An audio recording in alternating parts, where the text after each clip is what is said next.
Welcome to Movie Oubliette, the film review podcast for movies that most people have mercifully forgotten. I'm Dan. And I'm Conrad, and in each episode, we drag a forsaken film out of the oubliette, Discuss it and judge it to decide whether it should be set free or whether it should be thrown back and consigned to oblivion forever.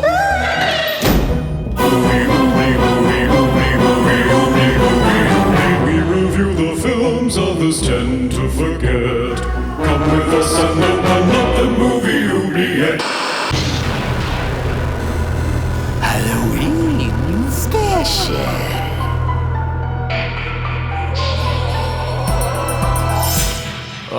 Happy Halloween, everyone, and welcome to Movie Oubliette, episode 161, the globe-trotting podcast with me, Dan, welcoming spring with open arms down here in Melbourne, Australia. And me, Conrad, buying crap I don't need from Amazon Prime Day in Cambridge, UK.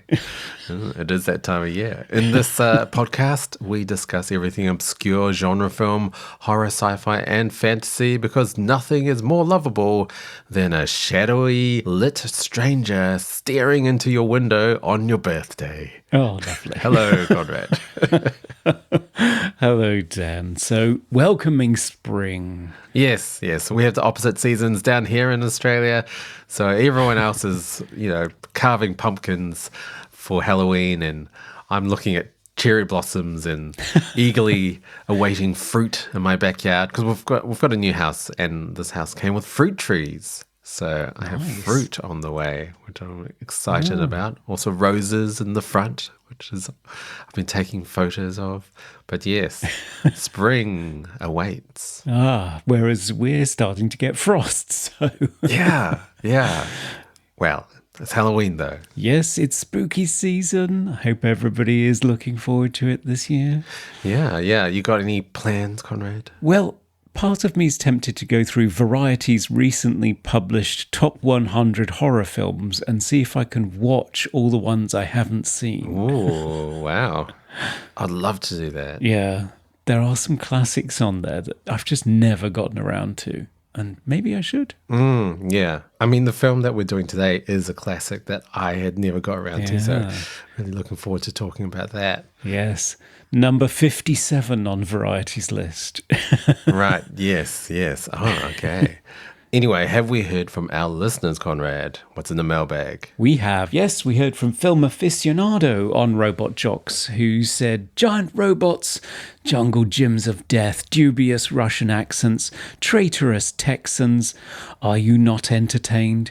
Important lesson, the closest seats to the giant robot battle sometimes aren't worth it. And here, we thought front row Taylor Swift tickets came at a high price. Yeah, good point. I did actually listen to that sample that you mentioned that was in a Nine Inch Nails song. And yeah, it's very recognizable. So it's the wailing of the crowd after the robot has fallen onto them, and that's been looped at the start of a song. I think the song Becoming. But yes, it's definitely from Robot Jocks, and yeah, cool, very Nine Inch Nails. Very much so, yeah. We also heard from Eddie Coulter, who said, my first exposure to the film was thanks to the 1989 novelization by Robert Thurston. I spent the rest of the year hitting video stores, anxiously waiting for those giant robots to appear. When I finally got my hands on it, I was not disappointed. Robot Jocks is another great example of how versatile the late Stuart Gordon was. My enjoyment of the film grows with each viewing. Crash and burn. Mm-hmm. Yeah, I forgot to mention that was the first Stuart Gordon film that we've done on the Oubliette. I'm keen to check out some more. Yeah, we definitely should. There are a few more in that box set. I think Dolls was in there too. So, yeah, love to see that. Yeah. And finally, we heard from Serge of Cold Crash Pictures. Oh, hello, Serge. Hello, Serge. And he said, Robot Jocks is really rough around the edges, but what it lacks in finesse, it more than makes up for in moxie. It's got low inspirations, high aspirations, and lands somewhere in the middle. Yeah, I mean, I'd agree. Like, the robot effects are astounding, but some of the sort of human interactions comes across a bit silly and Yes. over the top. And the stand-ins. Yeah, and the standards. Yes, but do keep writing to us. We love hearing from you. Yes, we do. Yes, we do. So it is time to reveal the film for today. Time to fetch it, Conrad. Yes. Let me just stomp on over to the Oubliette and open it up. Oh, this is a very dark space. Where am I? It's like some sort of film developing studio or something. Yeah, there's a film playing of a child being tortured with a lizard. Oh, that's a bit mean. Yeah. Oh, well, there's another film here. I'll bring that back instead. Okay. Oh, it'll be too quick. And back again. Yes. And today's film is... The 1960 British psychological horror thriller film Peeping Tom, directed by Michael Powell of Powell and Pressburger fame, written by Leo Marks and starring Carl Boehm, Moira Shearer, Anna Massey and Maxine Audley. Ooh, and what happens in this film? Well, Dan, it's London at the beginning of the 60s, just before it began to swing, and hip young focus puller Mark Lewis is murdering unsuspecting women and filming their reactions with his camera, which has a handy bladed tripod accessory. Ooh. It's all in the name of science, of course, continuing the work of his late father, who tortured him as a child and filmed his reactions to inform his seminal psychiatric studies. When Mark's tenant, the vivacious and inquisitive Helen, takes a shine to the quietly mysterious young man who lives on the top floor, a budding romance emerges. But will Mark make Helen the final victim to complete his documentary of terror? Will Helen's blind mother magically detect his insanity with the hairs on her neck? Or will Mark's co-workers discover the body of the stand-in he murdered and stuffed in a trunk on set? Whoa. Find out after the break. Oh, yes. And we'll be joined by a very special guest.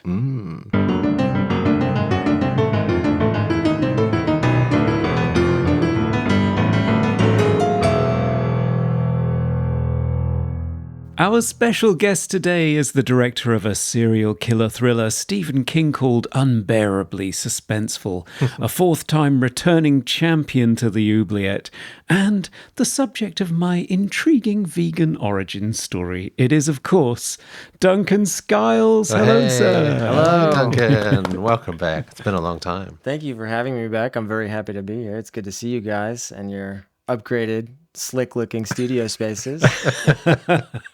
Yeah, things have moved on. It's been a while, but you've been making another movie, which I'm very excited about. Yes, I shot a movie about a year ago in Alabama, and it is slated to come out next year in the spring. And it is called Neighborhood Watch. It's a comedic thriller starring Jack Quaid and Jeffrey D. Morgan and Malin Ackerman. And that was a ride, that one. But I'm really proud of how it came out and excited to get it out there. Yeah, amazing. What's the log line for that one? Does it have like a catchy synopsis? Yeah, a young man who suffers from schizophrenia and is reintegrating back into society witnesses what looks like an abduction. A young woman is forced into a van. Oh, wow. He goes to the police and they don't believe him because of his history of mental illness and hallucinations. So desperate to do something, he goes to his neighbor, a retired, grumpy security guard, and they reluctantly team up to investigate the mystery. Oh, That sounds great. Yeah, their relationship is the heart of the movie. It's what attracted me to the script, which was a really great script. Cliff Hitch came out in 2018. So I'm picky. I read a lot of scripts, and this one, I just responded to it. It's by Sean Farley. It's his first produced script. First of many, I hope, because he's super talented. Hidden gem of Hollywood. I want him to write more stuff for me before he gets scooped up. Yeah, right. Yeah. We did write one other thing. It's a fun, like family-friendly Halloween deal in the same vein as like Beetlejuice, Ghostbusters. Yeah. That sweet spot between scary and fun. Now that I've got kids and Halloween being my favorite holiday, as Halloween approaches, I think about what I'm going to show them. And all my favorite horror movies, they're traumatizing. I would never show this to my children. Here, kids, Texas Chainsaw Massacre. Have fun. Yeah, you maybe ought to wait a few years for that. Yeah. But I like to be scared, and so, the stack of movies that kind of fits the bill there is short. Poltergeist. That's pretty terrifying. Yeah, but scary fun is something I would love to do next. So Sean and I, we wrote a script, and that's another thing I'm working on. Right, yeah. Well, this is our Halloween episode, actually. So Wonderful. What movies are you going to show your kids this Halloween? Well, Nightmare Before Christmas is playing in the theater. They are obsessed with the opening number. We play it all the time. Every season of the year. Yeah. This is Halloween. And then my 3-year-old son requested to be Oogie Boogie for Halloween. Oh, cute. And so I got him the costume, and he is too scared to put it on. He just stares at it. But what else? Maybe we check out maybe Paranorman. Oh, yeah, I love that. Yeah. Maybe Coraline. Oh, yeah. Coraline's quite traumatizing, though. You got to be careful. If you show them the wrong thing, you're going to be woken up at 3 a.m. by shrieking. Yes. As we often are. Yeah. As a result of a bad dream. My daughter had a dream the other night of going through the car wash and being swallowed by the car wash as if we were in the mouth of a monster. Wow. And I realized then why the car wash was so scary to them. I've tried to take her 3 times, and every time she's like, okay, it's okay, I'm going to be fine. Yeah. Go there. It's the most traumatic thing Oh, my God. of all time. Oh, my God. She screams. And we're talking about the drive-through car wash. Yeah. It just hasn't worked out. And I realize that now it's like, oh, if you're a little kid, it might be like the sensation of getting swallowed up. Yeah, sure. Like in Nope. And it has these like weird bristly teeth. I think it's cool because you got the flashing, the party lights and... Yeah, I love yeah, that. it's just a little too intense for the kids. Okay, yeah. Well, as luck would have it, the film that you chose for us to talk about today features the traumatization of children, although in this case, very much deliberate, as it turns out. It's Peeping Tom, Michael Powell of Powell and Pressburger fame's second solo film after splitting with Pressburger, a film that was completely overlooked at the time, probably because the critics savaged it. And this was even worse than the days when review aggregators like Rotten Tomatoes could sink your movie. This really did sink the movie. The distributor got scared and pretty much buried it, and it wasn't released in the US for another 2 years with 20 minutes excised. So I don't think you'd seen this movie before, had you, Duncan? Correct. It's been on my list for a long time. Right. So thanks for inviting me back, because it was a good reason to finally watch it. Yeah. And Dan, you hadn't seen it either, had you? No. I know about its reputation as kind of being like the proto slasher, like the origins of slasher, but I've never seen it, partly because I always thought it was going to be like an exploitation, like sleazy, overly sexualized movie, which it isn't. And I was pleasantly surprised. Yeah. Although it does open with our lead character, Mark Lewis, stalking a lady of the night, a sex worker in swinging London Soho. Yeah, she offers him her services for £2, but it's all in POV.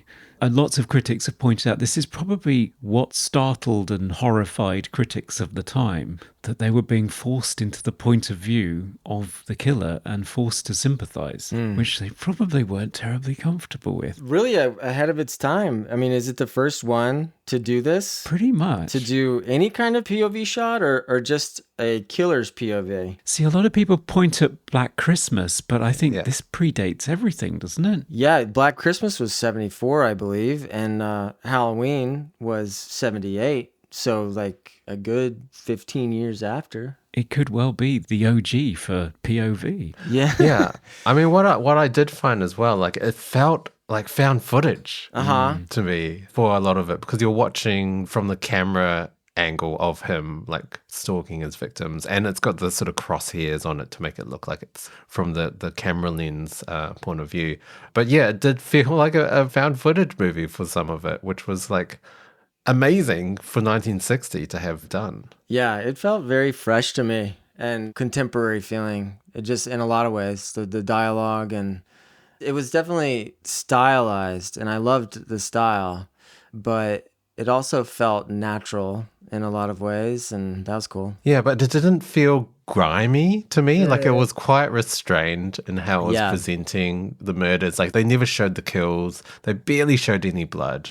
It wasn't a sexual killing as well. Right. Where he was more kind of fascinated by the idea of fear. For the most part, it is kind of tame in its visuals. There's no gore or anything. I was kind of surprised at how well made the movie was. Very well made, yeah. Like, lighting wise, I was so impressed with the lighting. Yeah, 100%. I don't know how you would describe that style, but it's the use of a lot of different color in the frame. Yeah. A lot of shadow, but everything is really well defined. It takes a ton of lights to do that. I did feel the presence of like a very skilled technician.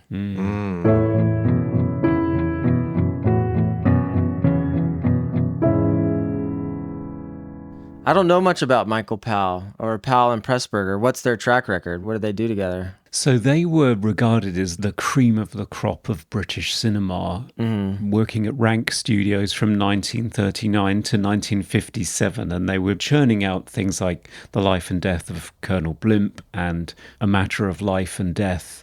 Red Shoes, The Red Shoes being a particularly important film. It featured Moira Shearer, who also appears in Peeping Tom as the stand-in, Vivian, who gets murdered by Mark. She was great. Yeah. Her dancing was phenomenal. Oh, yeah. And so they created these highly stylized, beautiful, artistic films that were very complex and thematically interesting, but also just entertaining and stunning to look at and quite visually inventive. But not horrors or thrillers, right? No. They were all they were dramas or comedies or historical films. Or a fantasy. So A Matter of Life and Death, the one I did study at university, that stars David Niven as a World War II bomber pilot who is supposed to die on the way back from his last mission, but the angel who was meant to collect his soul misses him in the air.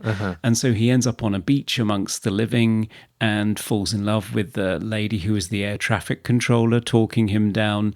And eventually the angels catch up with him, and there's this court case in heaven about whether he should go on living or not. Ah, wow. So like a courtroom comedy, Final Destination.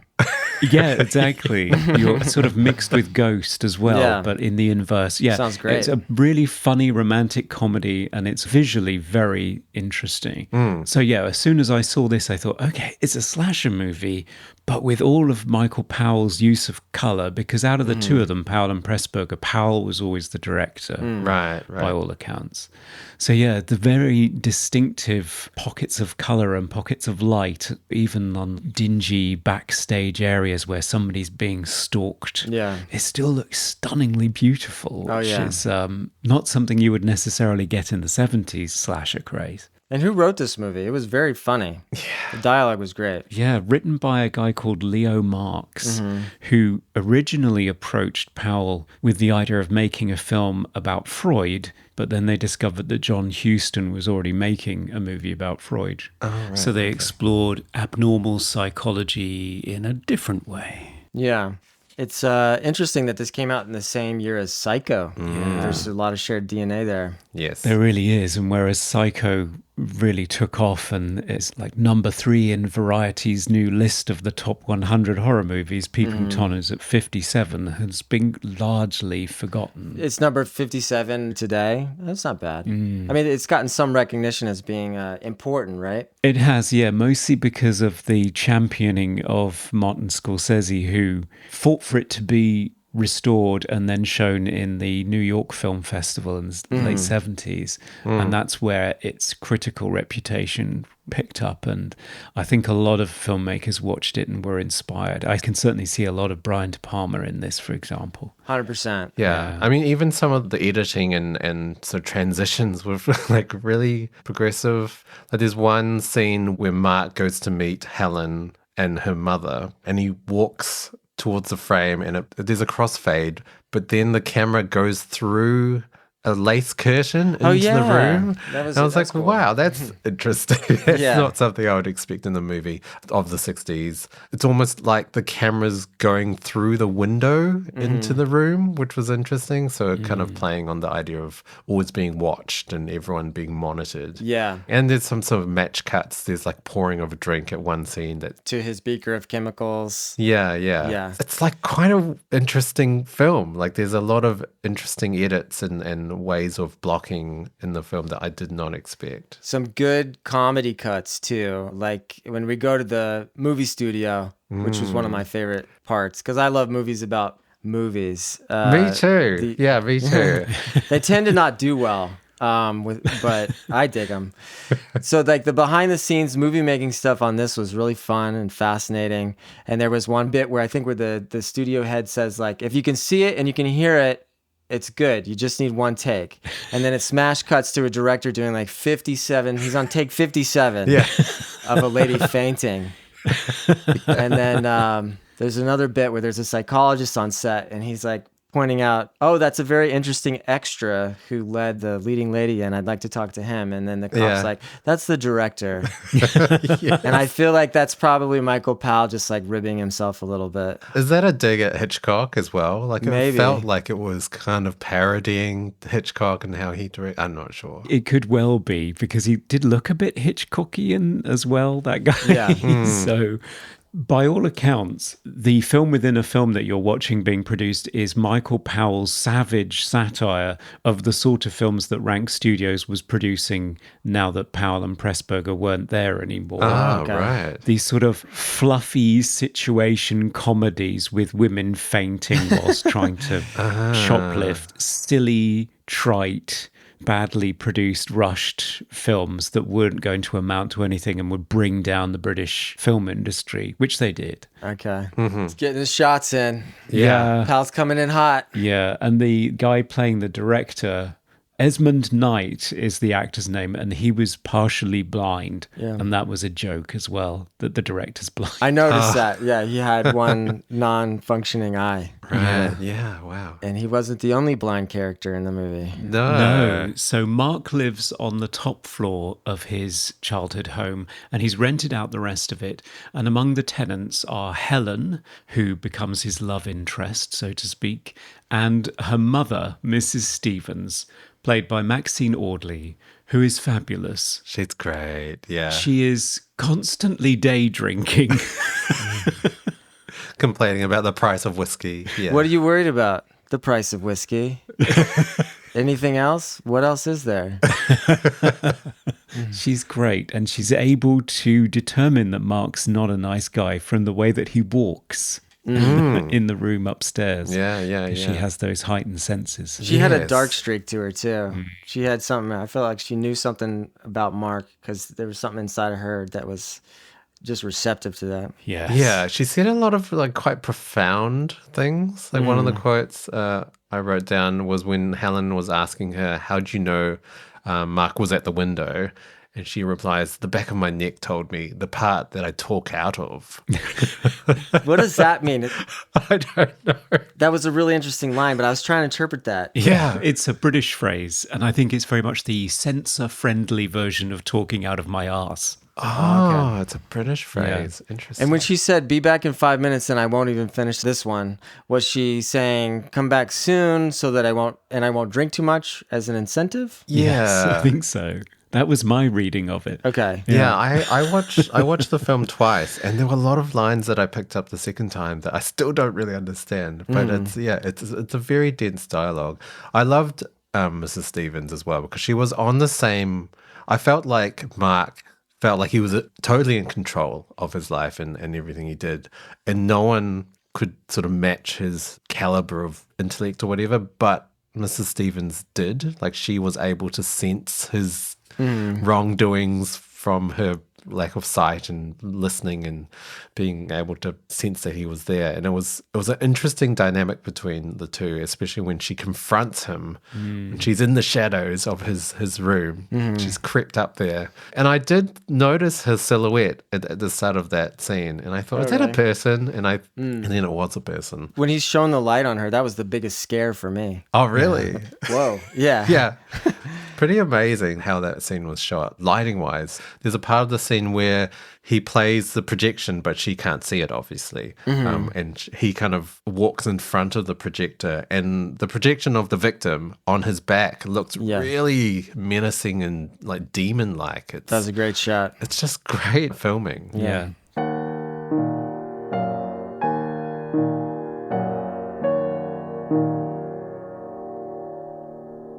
So what is he after? What is his deal? His motivation. Yeah, I didn't really get it until the second time I watched it. But I think he's continuing his dad's work, right? Yeah. On Fear and also, I guess, Peeping Toms. And that's why he keeps saying he's making a documentary. And then he films all this stuff that's, I guess, about him. And then at the end, when the police show up at his house and he's filming them, so he has got them walking into the house and then he's got all the cameras set up. And then the final scene is, big spoilers here, but the final scene is his death, being really scared, I guess. I guess that's his final motivation, right? To make the documentary continuing his dad's work about fear and himself. And his dad, the disembodied voice of his dad says, "Good boy," at the end. Yeah. Is that right? Yeah, so he's finally reconciled with his father. On the final line, you hear the boyhood version of Mark say, "Good night, Daddy, hold my hand." Yes. Which is just chilling. It's chilly. Yeah, it is chilly. Jeez. What's in the water in 1959, 1960 that you have this in Psycho? One about the crazy father, one about the crazy mother. Yeah, a lot of, daddy, mummy issues going on. Yeah. And there are mummy issues here too. And what were they? With Helen's mother, is that what you mean? Well, there's that as well, yeah. So the possessive mother infantilizing her adult daughter. Yeah. But you've also got the dead mother in the flashback, because that's the fun thing about this. You get the whole backstory of Mark. So if you're wondering, why is he like this? Fortunately, he sits Helen down and shows her a movie that basically provides his entire case history of his pathology, psychopathology. That's when she first comes over, right? Yeah. She's having a birthday party and she comes over and then he shows her the movie. Yeah, would you like to see my home movie? She thinks this will be a nice birthday treat, so he sits her down and shows her him being tortured as a child by his father and him filming it, which includes him having a lizard thrown on his bed, him being filmed spying on a couple that are making out. That's when she starts to get a little weirded out. Yes. How naughty. Naughty boy. You should be spanked. I hope you were spanked. Yeah. And then you see him being led in to say goodbye to his dead mother.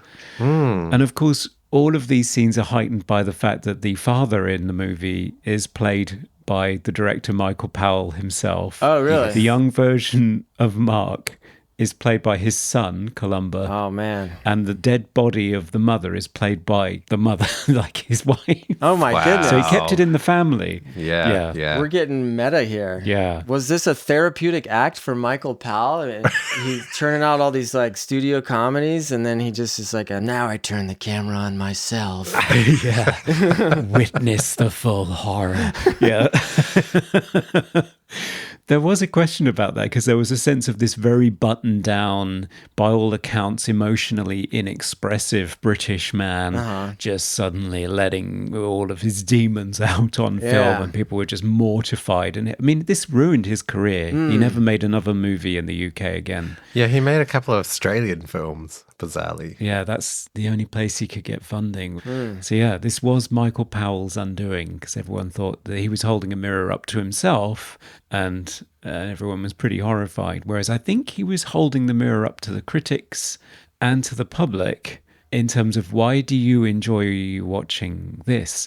So it feels very much like Michael Hanek's Funny Games, Right. or maybe the Belgian black comedy Man Bites Dog was another one that I thought of. Ah, yes. Where yes. the audience is implicated in the act of watching sexualized violence. Right. And I think that's what the critics did not like.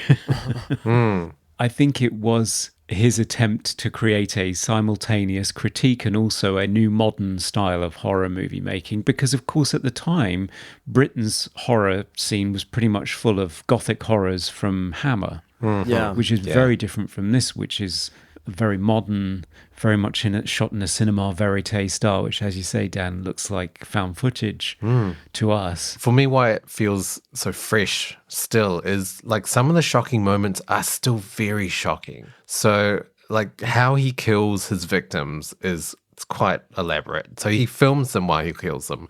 He's got a tripod that has a blade on the end of one of the legs. He also has a mirror attached to the front of the camera so that the victims can see themselves dying, which is horrifying. Yeah. The only movie I can think of that's like that is Strange Days that does that, where you see from the point of view of the killer. So you're watching yourself die. So that is terrifying. And also at the end when he reveals that every room is still mic'd for audio, that makes me feel really uncomfortable. The fact he's listening in on all of the tenants of this house. Oh, was that revealed at the end? Yeah. What was all the sound that happened at the very end there as he's running towards the blade? I think that was his dad's collection of torturing children sounds, Oh, okay. Yeah. as you do.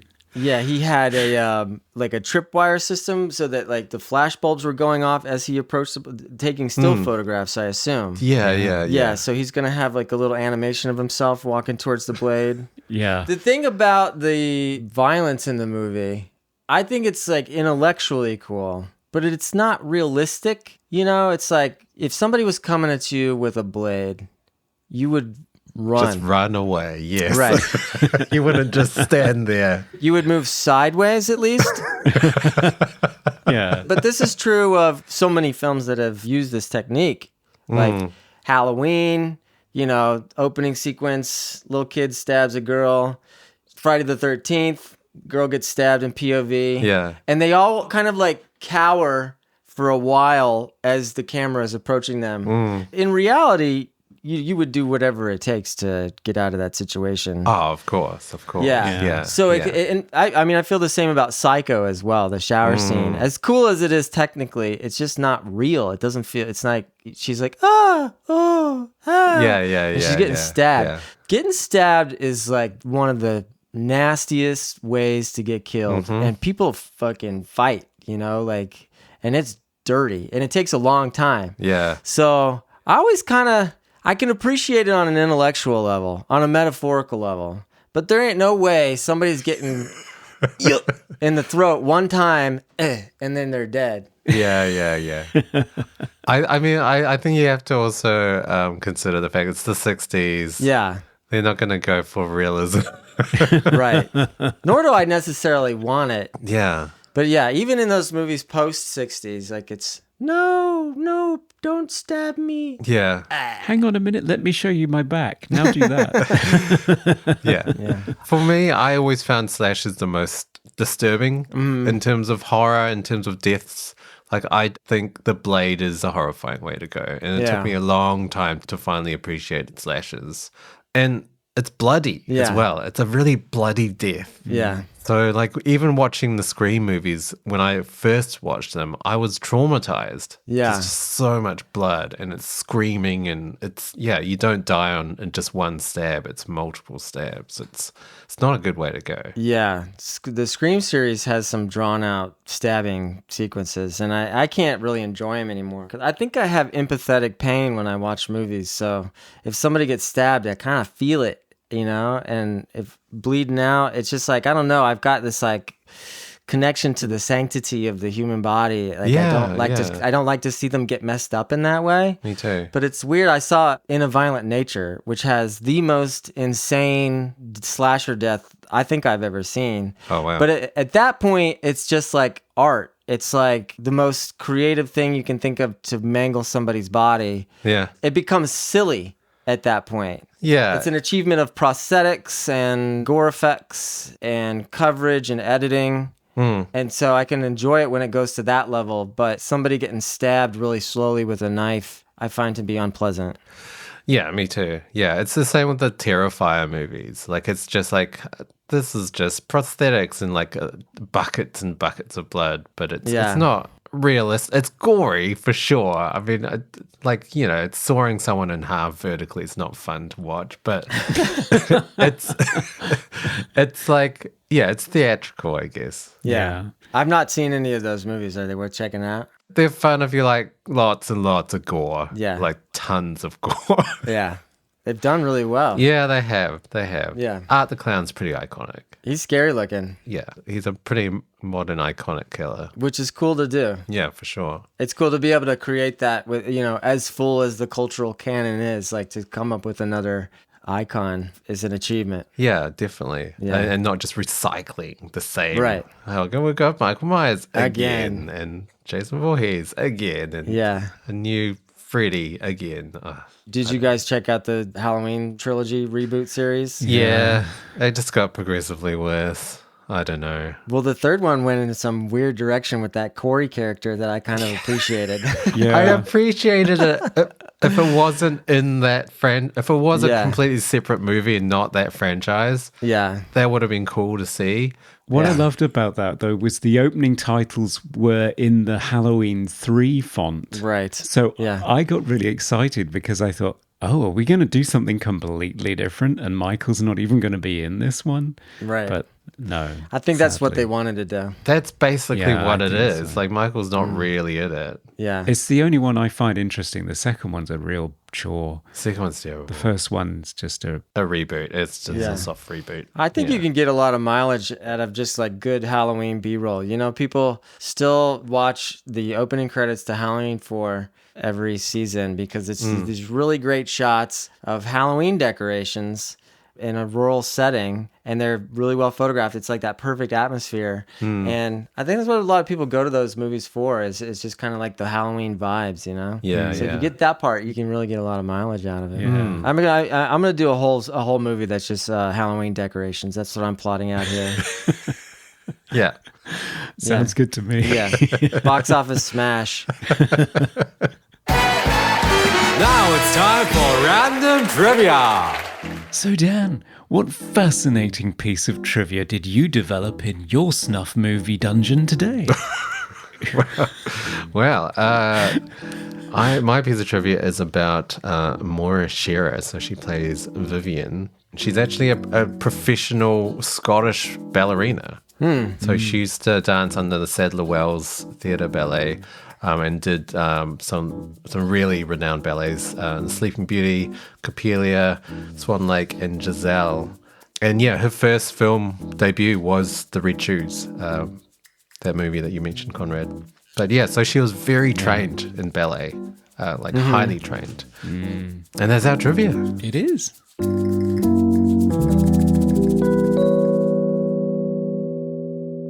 As well as making the killer the protagonist, so the audience is forced to follow their perspective and possibly even empathize with him, I think another thing that's really unsettling and was unusual at the time, although again, this movie shares this with Psycho, also from 1960, is the killer is not somebody who looks physically different, which would have been the case for the characters cast in Universal Monster movies and Bela Lugosi and so on.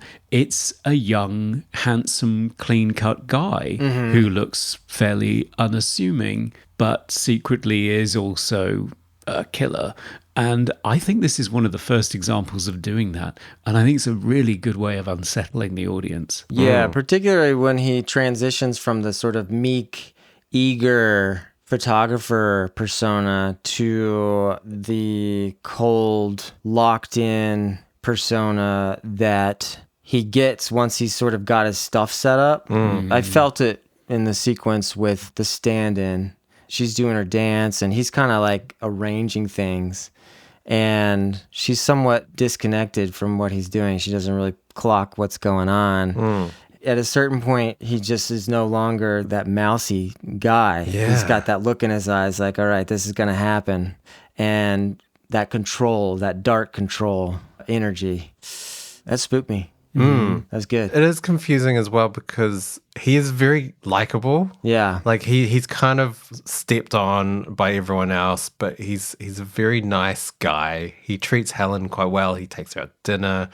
He's very respectful. He meets her mother and he's very respectful.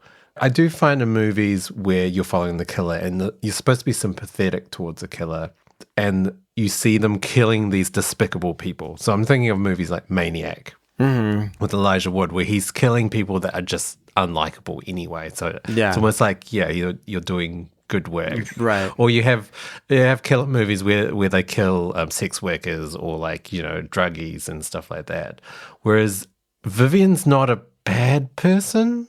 So I felt like, there's a bit of a shift here. Like he's just killing people for his experiment, regardless of who they are. He's not trying to make the world a better place.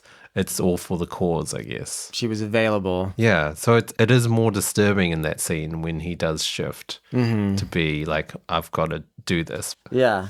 I think the thing about the prostitute, killing a prostitute, I don't know if that was a moral judgment on her so much as like she's low on the totem pole and people won't miss her type of thing. And I think that would be similar to Vivian because she's a stand-in. Right. She's not VIP. She's just one of those like people who's in the background and you kind of call her in when you need her and then you tell her to go away when you don't need her. Yeah, true. Yeah. Maybe there's like a lot of guilt about being a director or the hierarchy of the movie business for Michael Powell. 'Cause being a director, a big part of your job is to inconvenience people and to push them kind of to as far as they can go sometimes because like you don't have enough time and you don't have enough money and it kind of feels bad to be like, I need more out of you.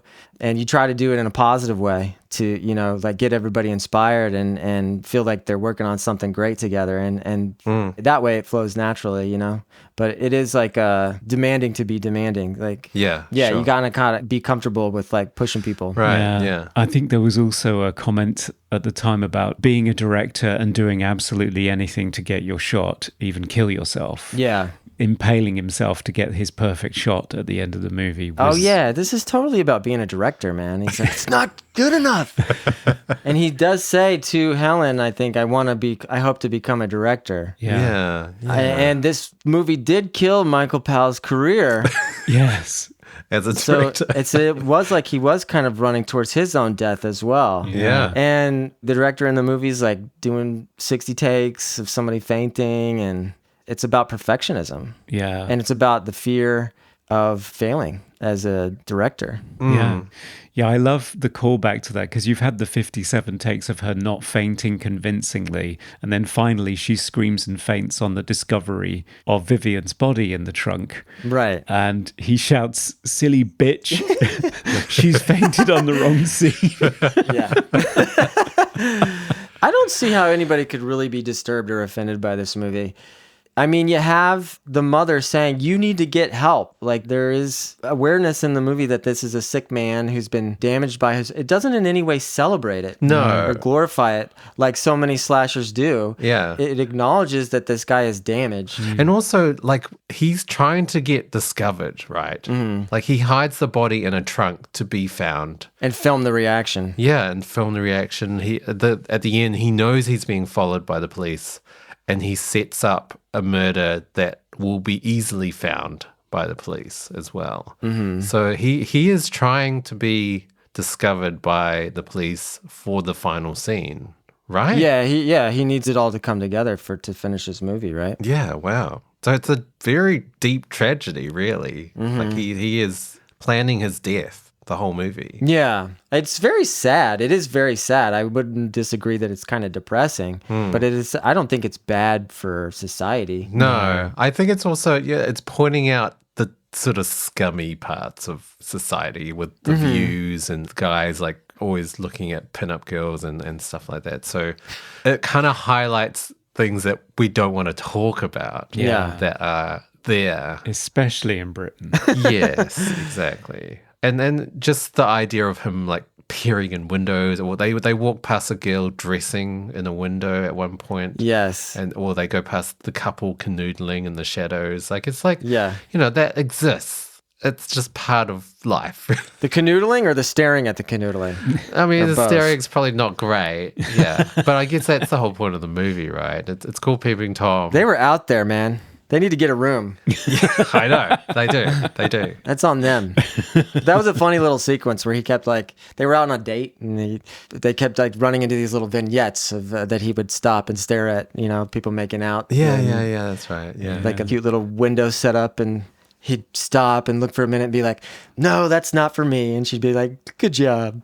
Yeah. I did find it interesting as well because he's always filming. He's always got his camera Yeah. with him. He's always filming everything, no matter what it is. Yes. Like it does seem so familiar now with everyone filming everything on their phones. Yes. Like hours of footage that no one's going to revisit at all. Right. Well, less so than he does. I mean, because he had a project to make out of it. Yeah, I that's can great. relate to that. I've definitely gone through phases where I've always had a camera with me, and I felt like I just needed to. It enhanced my appreciation of things.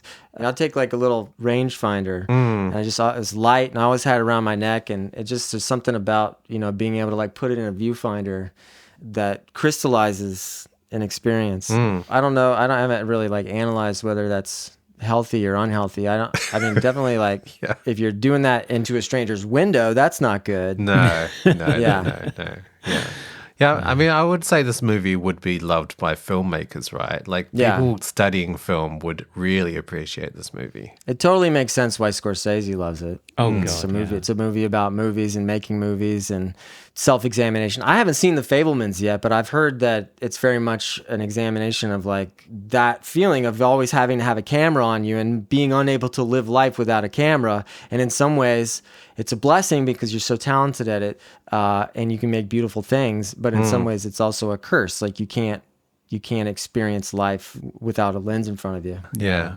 I mean, I always see footage of music concerts and everyone's just filming it on their phones. Like no Yeah. one's in the moment ever. Yeah. They're just documenting to show their friends, but they're not really experiencing it. One of those angles might find its way to you, and then you'd be able to watch that bit of the concert because that person had their phone up, right? I mean, Yeah. sometimes something comes out of it. I mean, it does for me. So I'm the audience, but Right. they should be the audience. Right. But they're not. I don't know. I Yeah. don't know. Yeah. I'm still torn between like people constantly filming things all the time. Same. Yeah. But you reminded me of one of my favorite moments in the movie, and it was played in a wide after their date. She goes up close to him and says something nice to him and then goes into her room, and he holds his hands up Yeah. in front of him as if he was holding the camera. Yeah. I think he was like simulating filming her or himself in that moment that just happened. He like recreated the moment in his mind as he was Yeah. pretending to film it. That was so cool. Yeah, it was really subtle and kind Yeah. of, I wasn't sure what he was doing. I don't know whether he was holding a camera or maybe he was holding her face, like practicing kissing her or something. But then she does kiss him and it looked like he didn't want to be there. Didn't want to be there? Yeah, he was No. not moving at all. That looked like an uncomfortable kiss. He's very asexual. The only thing he never makes any kind of physical advance towards Helen. The only thing that he kisses is his camera. Yes, that's right. Because after she kisses him, he kisses the camera. Yeah. Yeah. Yeah, man, this guy needs to go to therapy. He really does. Yeah. Yes, he does. This movie also has a surprising amount of comedy. One of my favorites was early on in the newsstand with the older guy coming in. A friend tells me you have some views for sale. And then he gets his portfolio. Yeah. Just watching him flip through it was really fun. And then a young girl comes in the store behind him to buy some candy. He ends up buying the whole thing, and then it gets put into a bag. And the bag, what does the bag say? Educational books. It's great, isn't it? Yeah.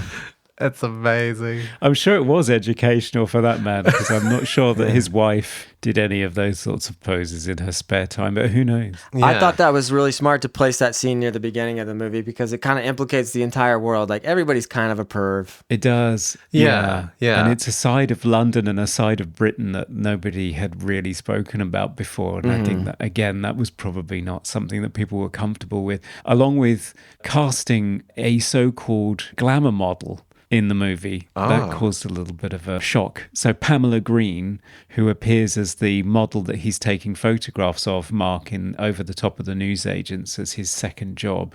He takes these sort of semi-pornographic pictures of women, and the blonde lady that he's photographing first is Pamela Green, who was a glamour model. She would have appeared in Views. Oh, right. Yeah. I see. Do they still say that for nudie pics? No, we've moved on. Yeah. But it's kind of like Brian De Palma wanted to hire a porn actor, Annette Haven, for Body Double in 1984, but the studio was just too scandalized at the idea of hiring a porn actress for a motion picture.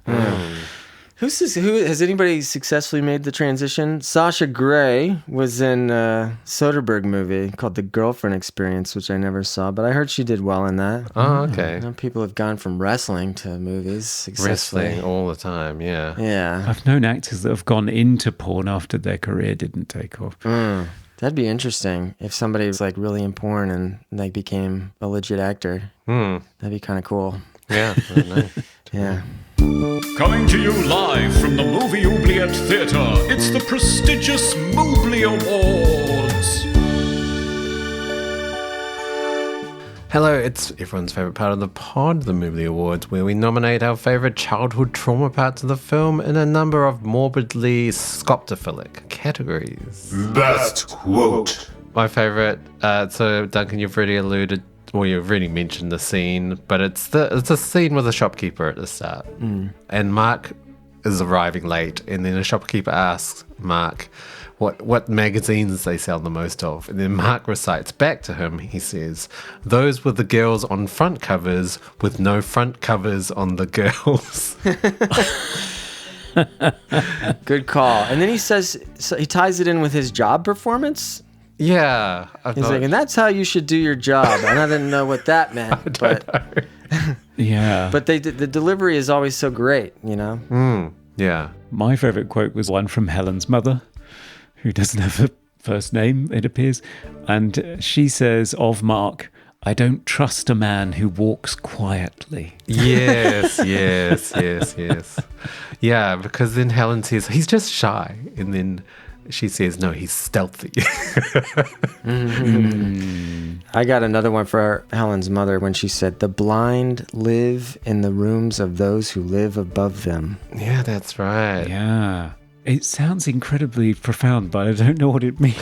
I don't quite know what it means either. It means you can hear everything that goes on above you because your hearing is so sensitive. So she could hear the film projector and the footsteps, and she could get the story. It was as if she was in the room. Right, yeah. Right. Yeah. Best hair or costume. I remember a scene with Helen in a vivid blue, Yeah. I think it was a dress. Yeah. Was that her party dress, or was she came over later? I think it was later. I think no. The scene when she comes over and she tells Mark about her book that she's going to publish. Yeah. And she's sitting in a chair, and I loved her look altogether in general. I loved the casting of her, and because it was sort of unconventional. Her look was a little bit unexpected. She's very cute, but she's not like conventionally hot. I dug her whole vibe as a character. Yeah. I love that dress as well. Like just the use of, it seems to be primary colors in this movie. A lot of red, a lot of blue, and it just really stood out. Yeah. Most 60s moment. I'm going to say Vivian's dancing for her promo reel. Oh, yeah. It's not quite Bob Fosse. It's not quite jazz or swing. It's just this weird sequence of balletic leg rises, and walking steps, and Bongos. poses and spins. Yeah. What is this? It's like it's so screamingly 60s and sexy. Yeah. You gotta have a dance number in a 60s movie. Oh yeah. Even if it is a slasher. Most 60s for you, Duncan? I was surprised there wasn't any smoking in the movie. Yeah, that's true. That's very true. I guess. Positively no smoking on set, by the way. Wait, was that a rule for the movie behind the scenes? No, there on the movie set in those scenes there was a big banner at the front that said positively no smoking. Yeah, I mean 60s for me. Yeah, the film did feel quite timeless, but some of the technology felt kind of dated. So one piece of technology in particular is Vivian's tape player. Never seen anything like it. It's apparently a Grundig Cub reel-to-reel tape player. So it's reel-to-reel, and it was introduced in 1959, and it was advertised as a miniature portable tape. And it was sold between 1959 and 1962. But wow, I didn't even know they existed. Like that pre-cassette tape player. It's amazing. Yeah, super cool looking too. Yeah. But you can only have one reel at a time, or you just have a big box of reels that you have to carry around with you. Yeah. Favorite scene. My favorite scene is the sequence with Mark and Vivian in the vacant set, because it's almost like a mini movie how it starts, because it's very suspenseful with Vivian walking on this very darkly lit movie set. And she doesn't know where Mark is, and then he just turns on these lights, like the jump scare lights, because they've got the stingers on them.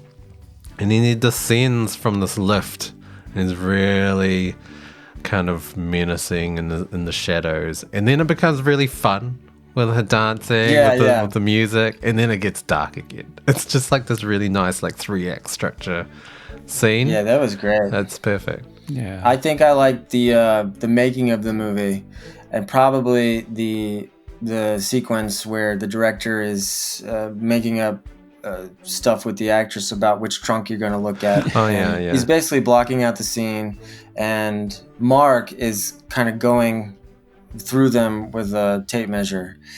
It feels very alive and real to the process of movie making.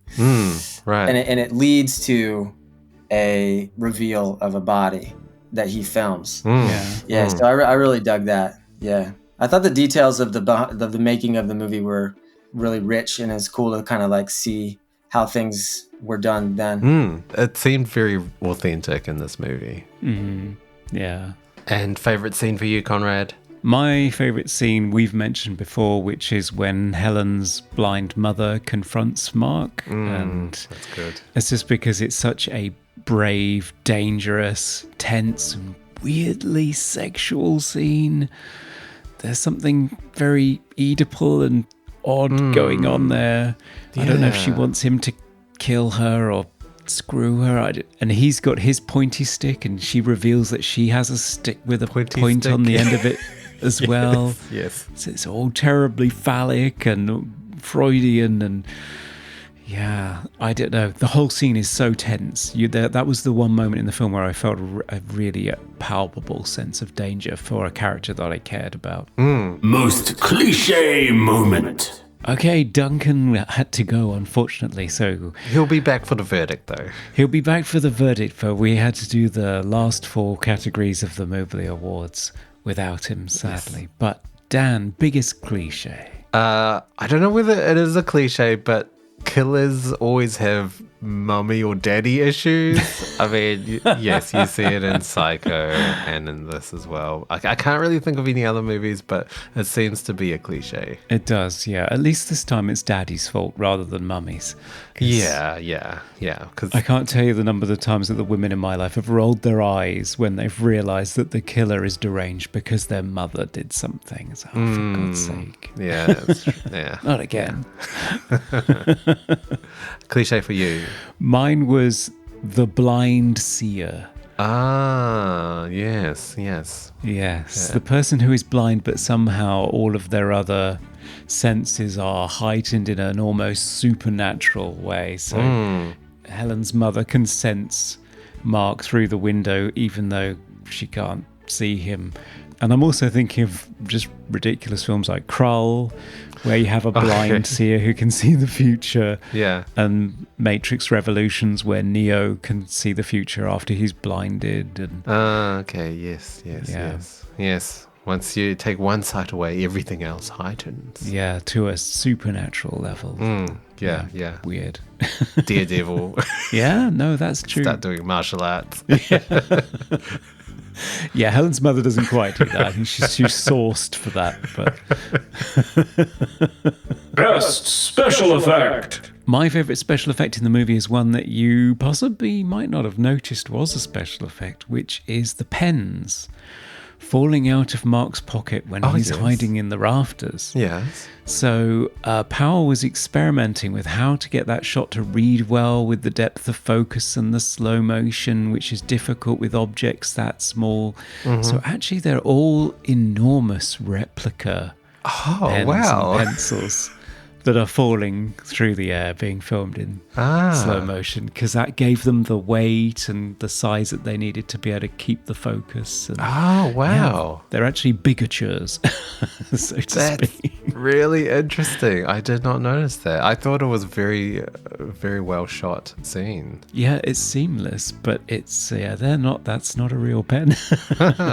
That's amazing. Yeah. Favorite sound effect. Mine is probably a bit of a cliche, which is that single, lonely, echoey drop of water in Mark's photo developing lab, turning it into a mad scientist's lab or a dungeon almost. That sort of... You got to have that one little drop. Yeah.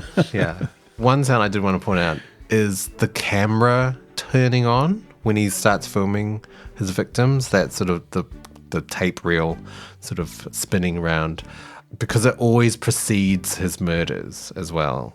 So it had this very menacing quality to it, like something bad is about to happen. Yeah, it was a signature sound, sort of like, I don't know, Jaws' theme tune as he approaches. It's, Yeah. Or Jason's ch-ch-ch, wow, wow. Yes. Most funniest moment. Probably the funniest single line to me was right at the very beginning, and it's a very pointed one, which is when Mark is in the alleyway filming the murder scene, or the sort of police gathering the body to take it away, and somebody confronts him about the fact that he's filming this and asks which newspaper he's from, and he replies, "The Observer." I didn't catch that actually. Wow. Okay. It's very poignant. Which is the real name of a newspaper that I'm not sure if it's still going today, because, you know, newsprint is dying. But yeah, The Observer is a real paper. But obviously, The Observer in Peeping Tom, really. Yeah. It's very clever. And that's our movie. Yes. Hi, I'm Chris McKay. I'm the director of Renfield, and you're listening to Movie Oubliette. It's the moment you've been waiting for. With bated breath, our final verdicts. Should Peeping Tom from 1960 escape the oubliette to film people secretly and be praised by the many? Or should it be photographed in its final hours, be speared by a camera tripod, and tumble back into the darkness of obscurity in the oubliette? Duncan, you'd never seen this movie before. Neither had we. What's your final verdict? Should people watch it? Yes, I think it is very interesting. Obviously, from our discussion, there's a lot here to digest and process and talk about. It's very innovative in terms of the stylistic choices, the POV, sympathizing with the killer. The casting is great. The lighting is amazing. It's a satisfying meal of a movie. I appreciate it more on an intellectual level than I do emotional, because of the It's like almost more fun to talk about than it is to watch. The scenes that I most enjoyed are the non-murder scenes, like just the people, the sharp dialogue, the making the movie, the getting to know Helen, the Helen's mother, the stuff in the newsstand. I was more like into that than I was into Mark becoming a psycho. And the movie doesn't work for me as well as something like Psycho in terms of like the visceral pull of it. So it's definitely more of like an intellectual experience than it is emotional, but I'm 100% glad I watched it. I would not consign it to the dustbin of oblivion. And it gets an enthusiastic recommendation from me. Yeah. I mean, you pretty much nailed it on the head. Like, yeah, all of those things I 100% agree with. I really expected it to be a sleazy exploitation movie. It's really not. And it's a very, very well-made movie as well. Like, it's like filmmaking-wise, it's very high caliber in terms of production, lighting, everything. It's even like the score we didn't really talk about, but the music was very engaging, even though it's just piano, I think, for the most part. It just all works. And the characters draw you in. The character dynamic, incredible. And I wish I'd seen this movie earlier. I feel like it's incredibly iconic and influential. Sure, it must have influenced a bunch of directors. Yeah, I don't know why it's not more talked about. Yeah, no, I completely agree. I mean, it's psychologically complex, and it really is either a filmmaker's or a cineast's movie because it's talking about movie making, it's satirizing movie making, it's self-reflexively making you think about your involvement in consuming movies and genre movies particularly. And it's brilliantly cast, brilliantly performed, beautiful to look at. I agree that it is emotionally not necessarily as engaging. Maybe it was more so at the time. Maybe it's just a time period thing, but I still think it's a fascinating film to visit, especially if you're a fan of movies and horror movies in particular. Yeah, and I think it's a tragedy that Michael Powell's career was ended because of this movie. I wish he'd done more movies like this. That would have been incredible. And I hope that, I don't know when he died, but I hope he understood that it was appreciated. Yeah. I think he was fairly calm about it. I think he accepted that it was ahead of its time and that it would eventually find its audience. Just like Megalopolis. Maybe. So it's unanimous amongst us, but we better check on our patrons vote. Hello, Hal. Hello, and a happy Halloween to both of you. Time for that patrons vote, please. It's unanimous. They want to set it free. Wow. Okay. Wow. This doesn't happen that often. No, it doesn't. Everybody is in complete agreement. This film is a gem. Iconographer says exactly that, actually. What a hidden gem. I have never heard of this film, nor of its comparison to Psycho. It was creepy and chilling. Mark is such an interesting villain, likable and repulsive at the same time.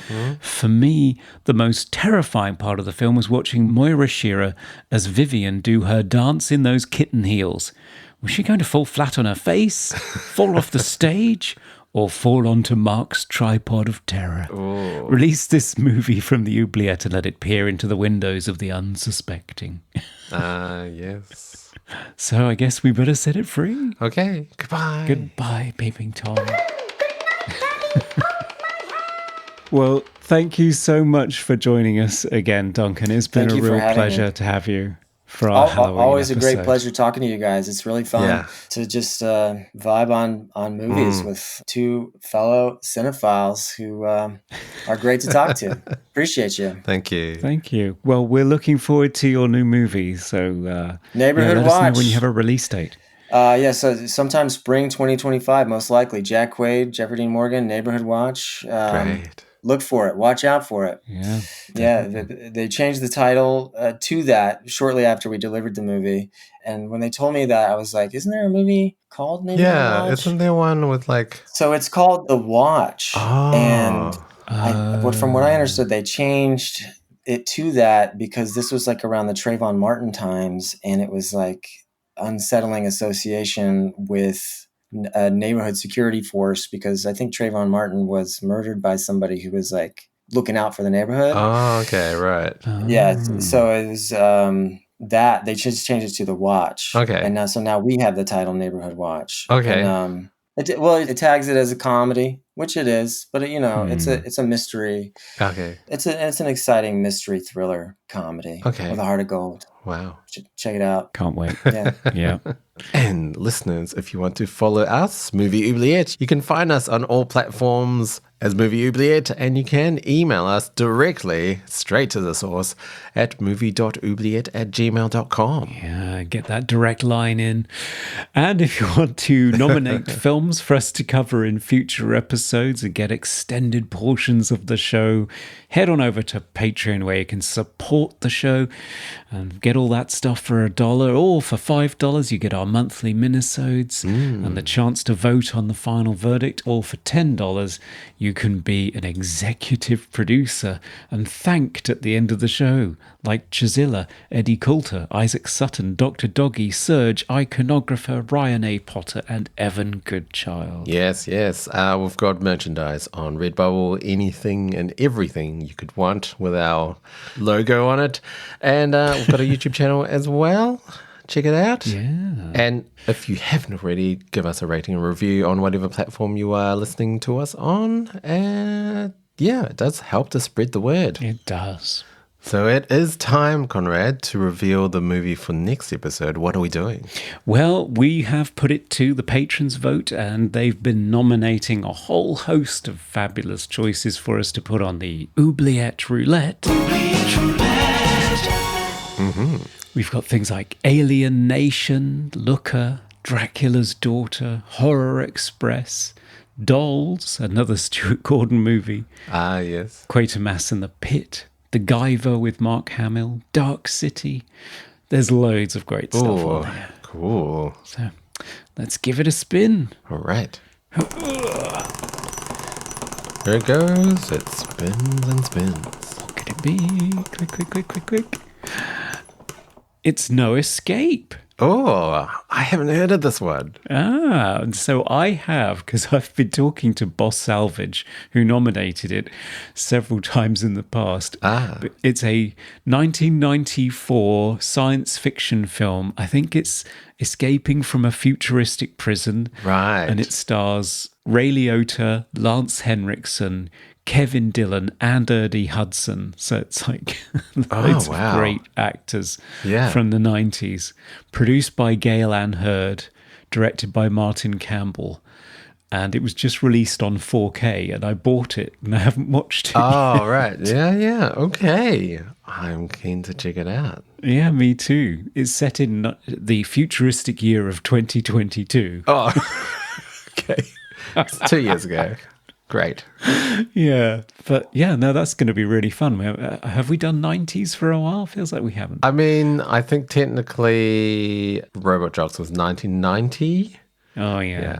But that was definitely much more of an 80s movie to me. I think so. But yes, I'm keen to check out proper 90s. Yeah, no, that should be fun. Thanks for nominating that, Boss Salvage. Can't wait. Yes.